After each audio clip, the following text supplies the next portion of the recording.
இந்த டீமு மீது 302 போடணும். என்ன கொலை குற்ற வழக்கு போட்டு அத்தனை பேருக்கா மரண தண்டனை கொடுக்கணும். கொடுக்குமா அந்த அரசு? ஆனால் அவங்க அங்கே ஒர்க் பண்ண அந்த ஸ்பெஷல் டீமோட குடும்பம் என்ன சொல்லுதுன்னா, மேலதிகாரி சொல்லி தானே எங்கள் வீட்டுக்காரங்க பண்ணாங்க, அப்புறம் எங்கள் குடும்பம்லாம் தெருவில் நிற்குன்னு கேட்குறாங்களே சார். இதுக்கு என்ன சார் பதில்? இல்லை, அதாவது அதே மேலதிகாரி தான் இந்த குடும்பத்தை இறக்கி விட்டுருக்காரு. புரியுது. இந்த மேலதிகாரி தான் இந்த குடும்பத்தை இறக்கி விட்டுருக்காரு.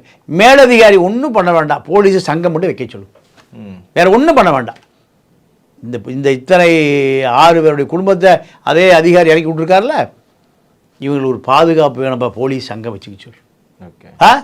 அப்போ மேலது கூப்பிட்டா செய்யுமா? அதாவது சார், இப்போ இந்த டிஎஸ்பிக்கு மேலுது சொன்ன பிறகு ஏன் செஞ்சார்னா, இவர் செய்கிற சட்டவிரோத வேலைக்கு போகிற அவர் சப்போர்ட்டாக இருப்பார். யார்? மேலிருந்து சொன்ன அந்த அதிகாரி. காவல்துறையை பொறுத்த வரைக்கும் ஆளுங்கட்சியினுடைய ஏவல்துறை சார்.